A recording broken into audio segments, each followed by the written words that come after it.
Yang lain teman-temannya sudah pernah bertemu dengan Rasulullah, dia nggak jadi. Nah, makanya Uwais Al-Qarni itu walaupun sudah beriman tapi tidak bertemu dengan Rasul, maka dia tidak masuk dalam golongan sahabat. Tapi Uwais Al-Qarni ini punya keistimewaan yang luar biasa. Di antaranya Rasulullah itu tahu ada seorang pemuda yang tinggal di Yaman yang saat itu Rasulullah pesan kepada sahabat Abu Bakar dan Umar. Beliau bilang begini, nanti kalau ketemu seorang pemuda yang agak berkulit gelap, ia berasal dari Yaman dan di pundaknya itu, kalau orang Jawa itu kapalan ya, karena kerjaannya itu manggul gitu. Ya kan sininya kapalan, kalau orang Jawa puno. Nanti kalau ketemu pemuda yang kulit agak gelap dengan di pundaknya itu ada tadi itu kuno, kata Rasulullah minta didoakan sama pemuda itu. Doa Abu Bakar aja harus disuruh minta didoain sama Uwais. Berarti Uwais ini kan bukan orang sembarangan, walaupun belum pernah ketemu dengan Rasulullah. Nah, kalau tabiin itu generasi setelah itu, setelah para sahabat, orang-orang yang pernah berjumpa dengan Rasulullah itu meninggal, generasi sesudahnya namanya tabiin. Kalau belakangnya lagi namanya tabiut, tabiin dan seterusnya, ya sampai sekarang ke kita ini. Annahu qala, sesungguhnya Hasan Al-Basri ia berkata, inna fasad al-qulubi, bahwa sesungguhnya rusaknya hati, qalbun kalau jamak qulub, hati rusak, ansit tadi asya, disebabkan atau sebabnya adalah 6 perkara. Hatinya rusak, padahal hati itu ibarat isi. Tubuh ini kan ibarat wadahnya, sementara hati itu ibarat isi. Lah yang keluar dari tubuh ini, dari kita ini, ya isinya apa? Kalau ini wadah misalnya dituang kok keluarnya kopi, ya dalamnya kopi. Lah orang kok bentar-bentar maki-maki, berarti hatinya ya isinya itu. Orang kok bentar-bentar ngeluh, ya berarti ya hatinya ngeluh. Hati itu bisa menjadi rusak karena disebabkan 6 perkara. Awaluha, yang pertama, yudnibuna biroja'it taubat, orang sengaja berbuat dosa dengan harapan nanti bisa tobat. Yang sengaja di siang, misalnya yang hobi sholat masang, ntar malam kan tobat bisa. Allah nggak rewel, hebat sih. Tobatnya ngelakuin dosanya disengaja man. Allah nggak apa-apa, ada cewek di toel nggak apa-apa, ntar diwudukin juga rontok dosanya. Sengaja ia melakukan dosa dengan harapan nanti bisa tobat. Itu yang ternyata merusak hati. Lah iya, kalau bisa tobat, kalau enggak begitu. Misalnya main kartungan ya mati beneran sama orang-orangnya. Lah kalau sekedar hiburan mah ya lah rapopo lah, yang penting nggak melalaikan waktu. Nah ini sengaja duitan ya. Nah iya duitan. Orang kalau udah terbiasa itu ya gatel pengennya duitan. Dia harapan ntar kalau saya menang separuh saya buat nyumbang beli semen ke musola. Itu yang bahaya. Ia berbuat dosa itu sengaja, kayak apa yang namanya ngeledek ya, ngeledek. Ntar kalau saya udah istighfar juga diampuni sama Allah. Nah, iya kalau bisa istighfar, kalau pas mau istighfar udah langsung keburu stroke, menyan. Kayak Fir'aun itu aslinya udah tahu dia, udah tahu aslinya. Tapi ya karena sengaja ntar biarin, ntar kalau dia ini saya mau tobat. Ya begitu dia kelelep biasanya udah tobat. Aman tuh Rabbi Musa wa Harun, tapi udah terlanjur kelelep. Baru bilang begitu, malaikat dicedek sekalian dipergelemin sekalian. Kesel. Wa fi nushatin, dan dalam satu naskah. Nuskhoh itu naskah. Bahasa kita naskah, bahasa Arabnya nuskhoh. Kalau naskah yang di situ kan biroja taubati, dengan mengharap bisa taubat. Dalam naskah lain yang lain biroja irrahmati, dengan harapan memperoleh rahmat. Wadzalika, dan seperti itu tuh maksudnya sengaja berbuat dosa, nanti juga taubat asal istighfar kan juga hilang dosanya. Nah, wadzalika seperti itu tamanni, disebut dengan tamanni. Tamanni itu ngarep-ngarep sesuatu yang kayaknya mustahil. Itu namanya tamanni. Apa itu kalau bahasa kita? Apa Pak? Menunjukkan bulan ya. Apa namanya? Ungguk. Menunjukkan bulan. Yang ya kalau kita ngarep jadi RT, jadi RW itu kan masih logis lah ya. Lah kok tiba-tiba ngarep jadi wakil presiden ya. Itu namanya tamani. Kalau kita yang sehari-hari sebulan misalnya penghasilan ya 5 juta, 10 juta, ngarep naik jadi 15, 20, itu kan ya masih logis ya. Lah tiba-tiba kok wah ntar gaji bulan depan kayaknya 1 M. Nah, itu namanya tamani. Ngarep-ngarep sesuatu yang kayaknya sulit. Ya kalau Allah mau ya nggak ada yang mustahil. Cuman kan orang itu, manusia itu perlu berlaku sunnatullah. Sunnatullah itu hukum alam. Kalau kita biasa penghasilan segitu, naik pun ya nggak jauh-jauh dari itu. Lah kok tiba-tiba banyak lah, malah orang curiga tuyulnya gimana ya.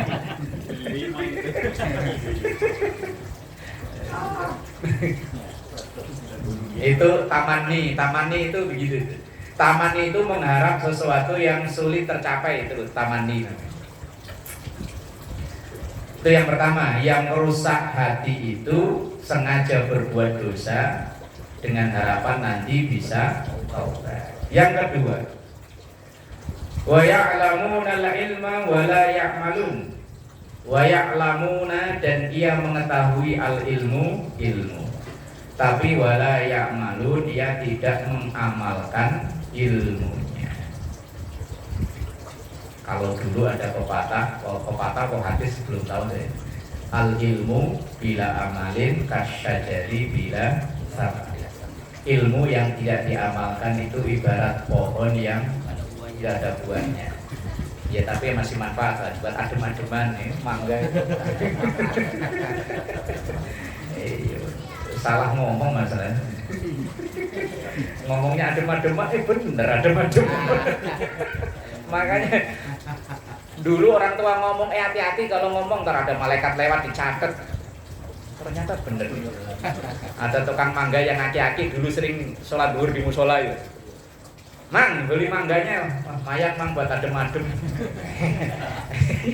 Ya dia yang nanemin, dia pagi itu yang gali di situ juga dia. Kata dia, Pak ini saya gali pakai linggis ya biar apa tuh akarnya. Ntar kalau nggak begini dia ini. Ya udah mang, berapa sekian? Bener, udah 7 tahun loh. Lah, 2017 sekarang 2024 kan 7 tahun. Nah iya, itu yang punya Pak Yunus sudah berbuah, punya Pak Bambang sampai mati sudah berbuah. Saya yang duluan malah berbuah. Orang tua dulu ngomong hati-hati kalau ngomong, ntar catat malaikat. Bener, hati-hati man. Makanya kadang omongan itu doa ya bener ya. Doa ya dijabah ya. Wa ya'lamuna al-ilma, ia mengetahui ilmunya tahu, tapi wala ya'malun, ia tidak mengamalkan. Fala faidata, maka tidak ada faedah sama sekali fil ilmi, di dalam ilmu, idza lam ya'mal bihi, ketika ilmu itu tidak diamalkan. Justru malah dalam Al-Quran itu ada bunyi ayat kabura maqtan indallahi an taqulu Mala taf'alun. Ini saya pernah dulu. Sudah ada 10 tahun yang lalu kali ya. Ada yang datang ke saya minta ceramah walamatus safar haji. Saya nggak mau karena saya belum pernah haji. Wah enggak, yang lain aja saya belum pernah haji. Teorinya sih saya tahu, cuman saya belum ngalami kan nggak tahu. Tapi ibu itu nggak kalah cerdas loh ngomongnya. Langsung begini, Pak Ustadz udah pernah mati. Itu. Ya, ibu itu orang Madura. Oh iya udah ntar saya datang. Kan paham saya maksudnya kan. Kalah pinter saya sama ibu-ibu. Udah ada 10 tahun yang lalu, udah lama itu kejadiannya kok. Langsung dia ngomongnya, Pak Ustadz udah pernah mati. Mungkin kalau saya lanjutin, lah kok sering cerita tentang mati gitu. Tapi saya kan udah paham maksudnya. Ya udah ya ntar saya datang. Tanggal berapa, Bu? Tanggal sekian. Ya udah ayo. Pertama kali saya ngisi ceramah Walimatus Safar ya itu. Dulu gak pernah mau saya.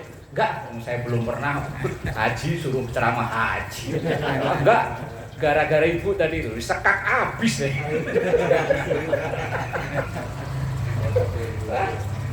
Kalah tua ternyata ilmunya.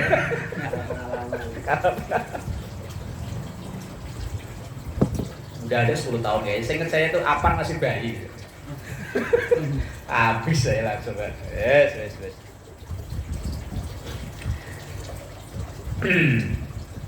Wa innama samaratul ilmi, karena sesungguhnya buahnya ilmu al-amalu bihi itu mengamalkan ilmu tersebut. Sedikit ilmu yang kita punya, ya kita amalkan semampu-mampunya. Baik diamalkan itu diajarkan ke orang lain lagi, atau diamalkan dipakai sendiri. Itu yang kedua. Yang ketiga, yang merusak hati itu wa idza amilu, dan ketika orang itu beramal la yukhlisun, ia tidak ikhlas. Definisi ikhlas itu apa? Apa Pak? Tanpa pamrih. Apa? Ikhlas itu kata Pak Iman katanya tanpa pamrih. Tidak menerima imbalan. Gitu. Apa Pak Joko? Ikhlas apa Pak Joko? Kan sering ya kita ngomong ikhlas. Oh, kok ikhlas lo? Lo hanya apa yang beres selesai itu udah pokoknya. Kalau di teori manusia susah. Loh, iya teorinya ikhlas itu apa? Kalau Pak Eman katanya tanpa pamrih, ya Man. Kalau Pak Haji apa tadi Pak Haji? Tidak menerima imbalan. Ibu kelas tinggi tuh. Apa Pak Eko? Pak Eko, ikhlas apa Pak Eko? Yang kita tahu selama ini ikhlas itu apa? Yo wes. Dulu kan waktu Anies nyalon gubernur ya. Dulu kan kerja keras, kerja cerdas, kerja tuntas, kerja ikhlas. Berarti yang kerja itu enggak dibayar lagi. Ikhlas. Bayaran telat ngambuk ya. Bayaran namanya ikhlas. Ikhlas itu dari kata asli khalaso, artinya murni, bersih, bening. Nah, apakah ikhlas itu orang yang berbuat tanpa imbalan? Enggak mungkin. Setiap kita berbuat pasti ada harapan. Kita sholat aja ada harapan, pengen masuk surga, takut neraka ya. Iya kan? Ya berarti ikhlas itu apa? Mengharap ridha Allah. Berarti kan masih ada pamrihnya itu kan? Ya tadi katanya nggak ada pamrih kata Pak Eman. Masih ada pamrih namanya ngarep ridho Allah.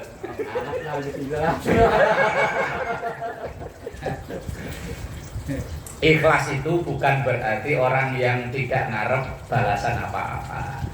Ikhlas itu ada beberapa tingkatan. Tingkatan tertinggi ya kata Pak Pardi, yang diharap hanya ridho Allah. Dia nggak ngarep surga, nggak ngarep neraka. Itu kayak perkataan Robi'ah Al-Adawiyah, seorang wali perempuan. Dia bilang, saya nggak, seandainya saya ibadah tekun begini kok dimasukkan neraka, saya ridho. Yang penting Allah ridho sama saya. Itu ikhlas. Nah, yang kedua, ikhlas tingkat kedua, itu orang yang beramal masih ada harapan untuk memperoleh balasan akhirat, yaitu umumnya kita. Makanya kalau doa yo inni as'aluka ridhoka wal jannah wa na'udzubika min sakhatika wan nar. Ikhlas tapi masih ada harapan memperoleh urusan akhirat. Ya, ikhlas tahapan yang ketiga. Dia melaksanakan ibadah ya lillahi ta'ala, tapi masih ada pengharapan urusan dunia. Misal orang sholat duha. Orang sholat duha itu kalau ditanya rata-rata jawabannya apa?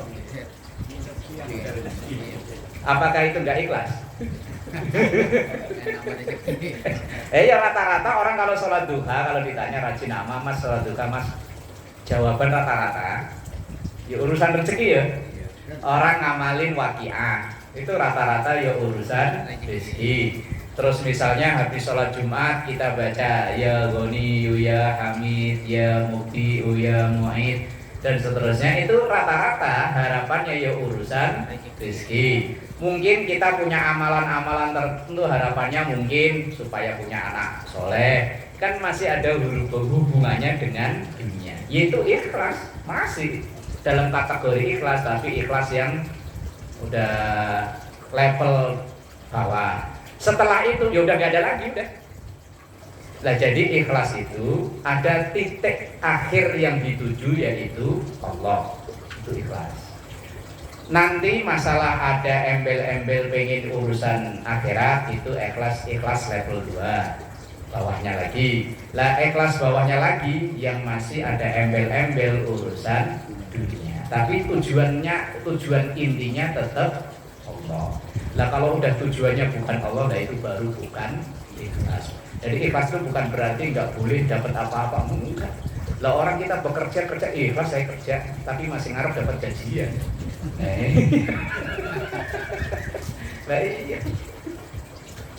Nah, ikhlas yang dimaksud di sini adalah wa idza amilu la yukhlisun, ia beramal tapi dia tidak ikhlas. Tidak ikhlas itu yang diharap bukan Allah, tapi murni urusan dunia saja. Allah mah nomor sekian lah, urusan akhirat mah Allah lah. Wa idza lam yukhlisil mar'u, wa idza ketika lam yukhlis tidak ikhlas al mar'u seseorang fil ibadati dalam ibadah, lam yusaddid fiha, maka itu tidak benar dalam ibadahnya itu. Karena perintahnya kan wa ma umiru illa liya'budullaha mukhlisina lahuddina hunafa. Lah kita sama orang tua kita, guru-guru kita diajarin mau sholat sholli fardhu arba'a raka'atin mustaqbilal qiblati lillahi ta'ala. Mau duha ya sama, mau sholli sunat duha raka'ataini mustaqbilal qiblati adaan lillahi ta'ala. Masih ada tujuan titik utama kita, yaitu Allah. Lah nanti ada embel-embelnya sampai maksa Allah. Iya kan, ya Allah kalau resiko di atas turunin, kalau di bawah naikin, kalau jauh deketin, kalau dikit banyakin, sampai kalau haram. Lah doa begitu kan? Wa in kana rizqi fis samai fa anzilhu, kalau rezeki di langit turunin. Wa in kana fil ardi fa akhrijhu, kalau memang di bumi keluarin. Wa in kana ba'idan, kalau di Depok man fakoribhu, deketin, cukup di Villa Mahkota aja. Nah kan. Iya, doanya Iman itu tapi udah pernah doa itu belum?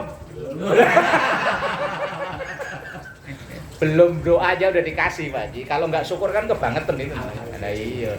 Wa in kana ba'idan, kalau memang jauh ke Depok sono fakoribhu, deketin. Wa in kana qalilan, kalau memang sedikit pas cuman buat cicilan rumah, banyakin lagi. Lah ya fakashirhu, banyakin. Syukur-syukur bisa lebih buat nyicil mobil, ya mana?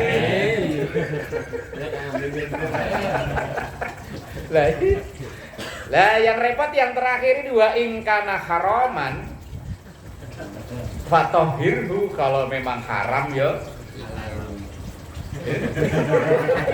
Maksa banget. Dalam laut keluarin. Lah doa salat duha kan begitu ya? Iya. Udah pernah salat duha belum sih, Bang? Kalau sholat sih sholat, Eh. doanya biasa aja. Ya doa duha kan begitu. Coba aja cari di buku-buku tuntunan doa itu. Jadi dia. Maksudnya itu kalau bukan kok haram langsung jadi halal, bukan.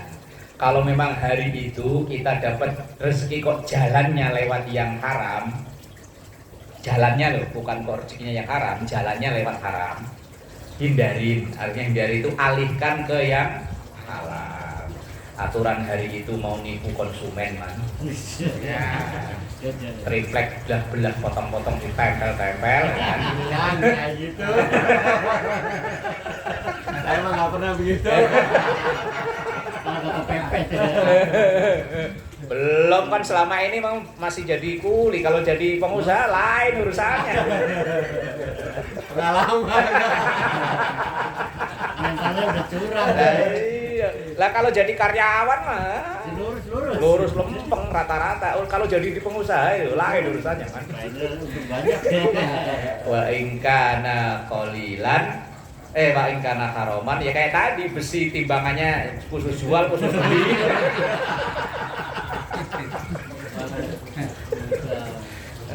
Ya Allah.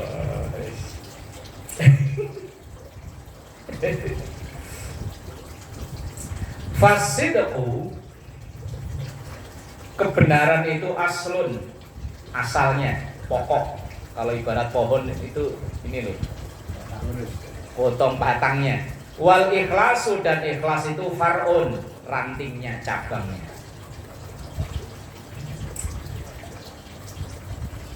Wa min du'ail Imam Ahmad bin Hanbal radhiyallahu anhu, dan sebagian dari doanya Imam Ahmad bin Hanbal radhiyallahu anhu, semoga Allah meridhoinya. Apa doanya Imam Ahmad bin Hanbal? Ya dalilal hayari, wahai zat yang menunjukkan orang-orang yang kebingungan. Hayari itu artinya orang yang kebingungan. Dullani, tunjukkan kepadaku ala tariqis shadiqin, jalannya orang-orang yang lempeng, yang benar. Shadiq itu benar. Waj'alni, dan jadikan aku min ibadikal mukhlisin, sebagian dari hamba-hambamu yang ikhlas. Ini doanya Imam Ahmad bin Hanbal.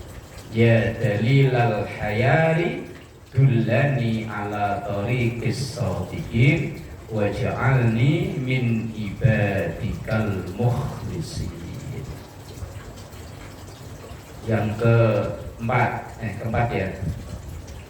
Yang pertama tadi berbuat dosa ngarep tobat. Kedua, tidak mengamalkan ilmu. Ketiga, beramal tapi tidak ikhlas. Keempat, wa yaquluna, ia memakan rizqallahi, rizki Allah. Wala yashkuruna, tapi mereka tidak bersyukur. Rizki dari Allah tiap hari dinikmati tapi enggak syukur, masih ngeluh. Kalau dulu pusing nyari kerjaan, sekarang pusing mikirin kerjaan. Alhamdulillah, syukur ya kan. Orang ngeluh, orang kalau memang kadang itu karakter gitu ya. Karakter ngeluh itu biar punya banyak ya masih ngeluh. Punya dikit apalagi punya banyak aja ngeluh. Kalau dulu ngeluh nyari, sekarang ngeluh mikir naruhnya.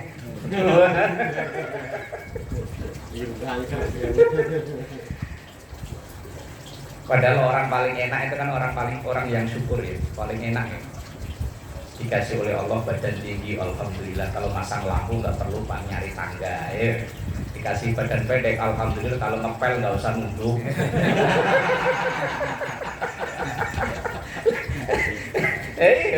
Dikasih badan gemuk, alhamdulillah. Kemana-mana kalau orang gemuk mau dikiranya bos.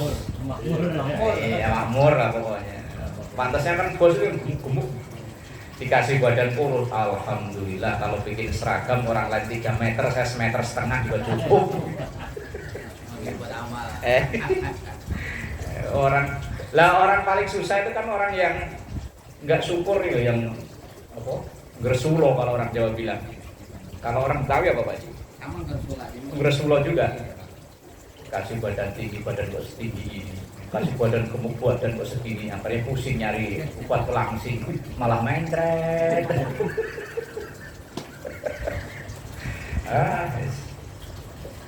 Fasyukru, definisi syukur itu adalah ijra'ul a'dha'i,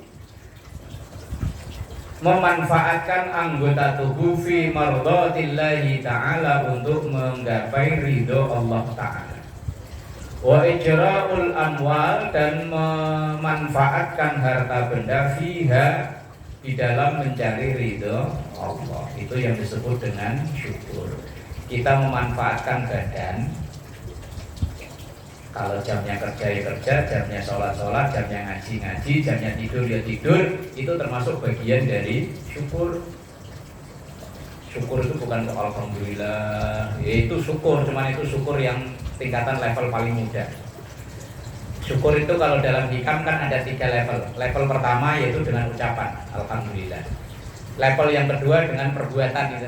Jamnya kerja, jamnya sholat, jamnya istirahat. Itu termasuk bagian dari syukur. Nah yang ketiga ini yang tahu hanya yang menjalani, yaitu hati ayem. Ayem itu Indonesianya apa? Enggak gersah, enggak gersulak tadi, enggak gersulo. Lah yang tahu kan kita sendiri kalau itu ya. Mungkin mulut alhamdulillah, cuman hatinya komrungsung ya bisa jadi. Apa emang mencap.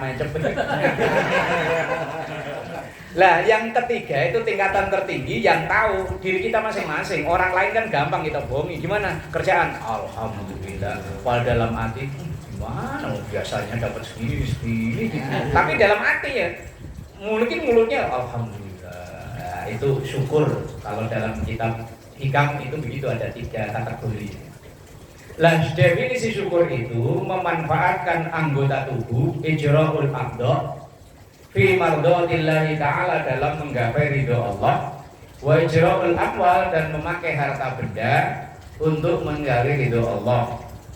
Kita dagang, kita kerja, dapat gaji, dapat duit untuk keperluan keluarga, untuk nyekolahin anak, untuk bantu orang tua. Lah itu kan bagian daripada syukur. Syukur pakai shin. Kalau pakai sin kecil itu artinya mabuk.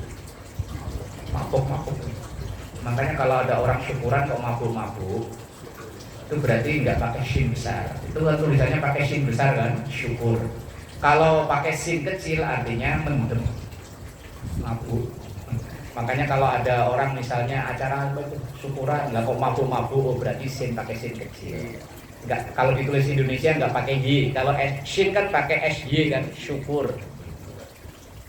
Beda tipis, beda pengucapan, artinya beda. Yang satu syukur, terima kasih. Yang satu artinya mabuk. Kalau alhamdulillah Pak Ustaz. Alhamdulillah. Kakak sudah menghadiri itu. Alhamdulillah. Kalau yang benar kan pakai hak, alhamdulillah.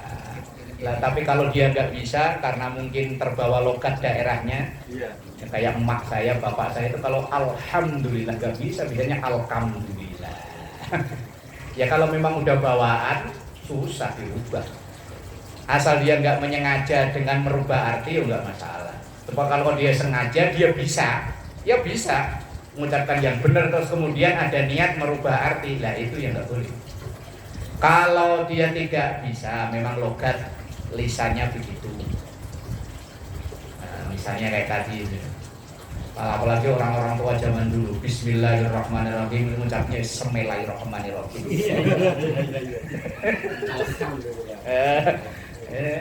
Asal dia nggak menyengaja memperolok-olok ayat Quran di rapopo, tapi kalau sengaja dari itu yang bagus. Kemudian yang ke-5, wa ma yurdawna bi ismatillah, atau wa ma yardawna bi ismatillah, wa ma dan tidak.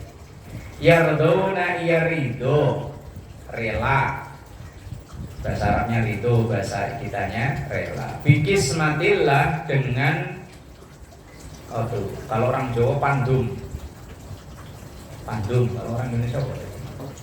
Pandum itu misalnya ini saya punya makanan, saya bagiin atu. Nah, itu namanya pandum. Harga ya? Bukan. Apa pandum? Pemberian tapi yang dibagi-bagi loh. Pembagian gitu ya. Apa-apa. Bahwa Allah ini kan yang punya rezeki itu kan Allah. Lah kemudian setiap makhluknya dibagi-bagi. Lah jatah pemberian Allah. Lah orang yang bisa merusak hati itu orang yang enggak ridho dengan pemberian Allah. Rezeki ini kan udah dibagi. Nah orang yang enggak ridho ngarep orang lain yang punyanya orang lain jadi punyanya dia, enggak ridho. Masuk kan saya udah doa, saya kan udah waqiah, udah duha, udah tahajud, masuk begini aja. Saya tuh dapat. Waturan saya yang dapat. Nah itu loh, malah dia. Kayaknya itu nggak ridho dengan pemberian Allah loh. Nah itu yang merusak hati gitu. Orang nggak ridho dengan pemberian Allah. Padahal yang diberikan oleh Allah kepada kita itu betapa banyak orang di luar sana yang pengen kayak kita itu pengen, tapi kitanya malah nggak ridho. Fi halatihi dalam kondisinya. Qala Sayyidi Abdul Qadir Al-Jilani, berkatalah Sayyid atau Tuan Abdul Qadir Al-Jilani, Quddisa sirruhu, semoga Allah mensucikan makomnya atau tempatnya.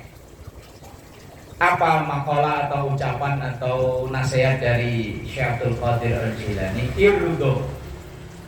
Ridolah, relalah, ikhlaslah biduni, dengan pemberian Allah yang mungkin orang lain menganggap remeh. Padahal kadang ada yang kerjaan kelihatannya remeh, hasilnya gede. Ya tadi nyari rongsok aja. Iya, karena kan timbangannya beda, timbangan jual.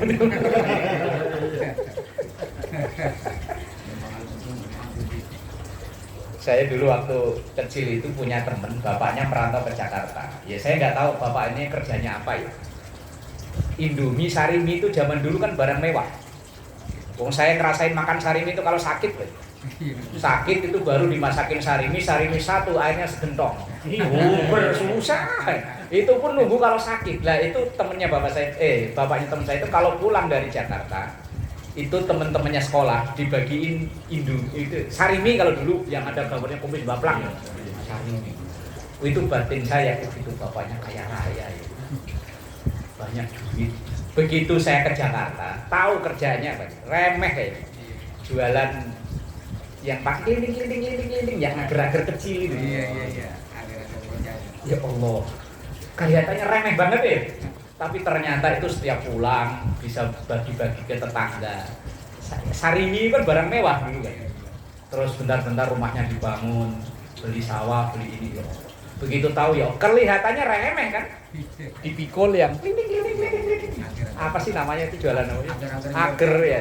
Yang kadang ager dibentuk kayak wayang. Kelihatannya remeh, cuman karena ditekuni. Remeh man kelihatannya man. Ngebul semua ya. Iya. Bener. Bukannya berhenti kemarin. Kata Syekh Abdul Qadir Al-Jilani, ridolah biduni, dengan sesuatu yang dianggap remeh. Walzamhu, dan tekunilah yang dianggap remeh itu jiddan, dengan sungguh-sungguh. Nasihat ini Mas. Wes biar dianggap orang remeh ya, mangguli galon ya Pak. Ternyata ya mobil baru ya Pak Satang ya. Alhamdulillah. Ya orang-orang pada berangkat pakai dasi, nyantai aja, pakai topi, pakai kaos. Nggak perlu absen. Tapi wong ditekuni, nasihat Syekh Abdul Qadir Jalani, irdo biduni wal zamhu jiddan. Wes ridolah dengan sesuatu yang kerjaan itu kayaknya remeh. Wal zamhu, dan tekuni jiddan dengan sungguh-sungguh. Lah kalau sesuatu yang dianggap kata orang mungkin anggapannya kayaknya sepele, remeh, tapi kalau ditekuni, ini nasihatnya Syekh Abdul Qadir Jailani ya. Fatangkulu, maka engkau akan dipindahkan ilal a'la, ke derajat yang tinggi, wal anfas, dan yang pantas. Yes, kayaknya remeh kalau ngumpul, tahu-tahu beli kapling gitu. Kelihatannya tahu-tahu berangkat haji, kayaknya remeh. Nasihatnya Syekh Abdul Qadir Jailani, biar ngebul tekuni man. Iya, daripada jauh-jauh pakai dasi, pakai ini, nyampe sono dasinya dicopot. Ngebul juga. Ya memang kadang pekerjaan yang kelihatannya remeh itu malah hasilnya gede. Yang kelihatannya apa, dulu saya pernah punya temen itu, kalau kayak saya dulu kan kerjanya ngamplas, ada temen nggak mau dia saya kejar itu, jadi sales kayak blender gitu. Kan pakai dasi baju putih. Wah, akhirnya karena mungkin dia udah mutar nggak laku-laku. Kan dia dapat hasil itu kan kalau dagangannya laku ya. Akhirnya datang ke tempat kita kerja, Mas tolongin dong Mas. Nah kan situ mah enak, udah pakai sepatu, pakai dasi, lah kita celana pendek, kamu potong segini. Akhirnya kita berapa itu patungan buat beli blendernya. Padahal enggak, dulu berapa? 80 atau 90 gitu. Nah, alhamdulillah kata dia, ntar saya bisa dapat makan nih. Kan kelihatannya keren ya. Ini nasihatnya Syekh Abdul Qadir Jailani. Yang ngasih nasihat itu bukan sembarang orang. Wabihi, dan sebab yang awalnya dianggap remeh itu tahnak, engkau akan menikmatinya. Yes, ya. Ini kayak apa itu? Warteg. Itu saya pernah diajak temen orang Tegal ke satu kampung, rumah gak ada yang jelek, kayak rumahnya Pak Ustadz Jurus, dan bodi gede Pak. Itu terkenalnya katanya kampung warteg. Tahu pokoknya daerah Brebes atau Tegal, lupa saya nama kampung. Saya diajak jalan-jalan ke situ. Padahal di jalan di Priok itu ada yang ini wartegnya situ. Dia tidurnya di bangku yang panjang. Kalau siang buat makan orang warteg, kadang istrinya tidur malah di bawah mejanya itu, di kolongnya itu. Tapi rumahnya di kampung Pak Jin, ya Allah. Di sini kayaknya remeh ya. Kayak warteg, kelasnya warteg gitu. Di kampung rumahnya kayak istana. Terus pernah lagi orang-orang Kuningan itu kan pada jualan yang nangkrik di atas got itu, jualan rokok, Indomie itu ya. Ya di kampungnya rumahnya kayak istana. Kadang yang keren-keren tadi malah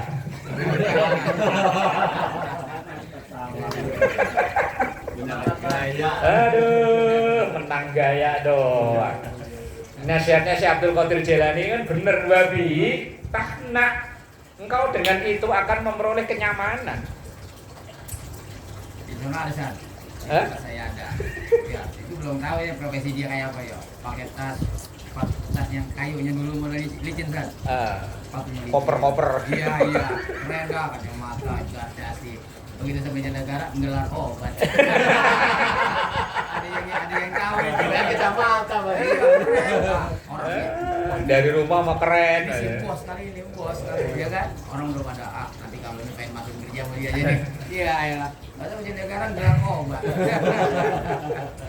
Wafihi, dan di dalam itu yang awalnya dianggap remeh tapi ternyata hasilnya gede tadi itu. Tabqa, engkau akan lama atau betah di situ. Wa tuhfatu, dan akan terjaga bila anain, tanpa mengalami kesulitan, bila anaid dunia, tanpa mengalami kesulitan urusan dunia, wa ukhra, dan akhirat. Kelihatannya remeh, jamnya sholat ya di jamaah, adzan, kelihatannya remeh man. Iya, tapi ternyata di kampungnya, ibadahnya bisa terjaga, walaupun kerjanya kayak yang dianggapnya remeh tapi ibadahnya bisa terjaga. Maka nasihat si Abdul Qadir Jailani, wa tuhfadhu bila ana'id dunya wa ukhra, akan terjaga dari kesulitan urusan dunia dan akhirat. Tsumma tataraqqa, kemudian engkau akan naik derajat, min dzalika, dari itu semua, ila ma huwa aqarru ainan minhu, ke posisi yang menyenangkan, membahagiakan, qurrata ayun, membanggakan, minhu wa ahna, dan lebih nyaman, lebih enak. Dianggap sengsara ya ben, dianggapnya rendah ya ben, wong kita yang jalani nyaman, enak ya wis. Daripada kelihatannya enak tapi ternyata malam gak bisa tidur. Bumbon aja. Minumnya putrek ekstra. Wes biar dianggap hina, dianggap rendahan, yes biarin. Yang penting ditekuni, nanti akan ada hasilnya sendiri. Ini nasihat dari Syekh Abdul Qadir Jailani dalam rangka untuk bersyukur tadi. Dianggap sengsara, dianggap rendahan, dianggap wes, biarinlah. Kadang kalau melihat kehidupan orang di perkotaan, di perkampungan itu kan berbanding terbalik ya. Di perkotaan itu kelihatannya keren-keren, duit nggak punya. Orang kampung itu ngerokok cukup ngelinting, beli rokok yang paling murah. Tapi kalau ada yang jual tanah, beli. Iya, dia bilangnya nggak ada duit, mah nggak megang, ya beli rokok gini aja lah, rokok kelobot, rokok apa. Tapi mang ada yang jual 2 hektar, berapa? Minta berapa? Ayo langsung. Aduh ya Allah, di sini rokoknya keren ya. Rokoknya mil, oh keren lah. Rumah 15 tahun, man. Ya Allah. Aduh. Kadang malu kalau sama orang kampung kalau begitu ya. Iya, kelihatannya kan dia naik motor jadul ya, super enak buat ngarit. Iya, rokok apa ngeliting ya. Tapi ada yang nawarin tanah langsung, berapa mintanya? 400 juta. Ya, bentar ya, tunggu bentar. Jual sapi. Langsung dah. Lah kalau kita jual apaan? Nunggu 20 tahun, 15 tahun. Ya Allah, nasihat Syekh Abdul Qadir Jailani. Wa yudfinuna mautahum wa la ya'tabirun, wallahu a'lam bis-shawab.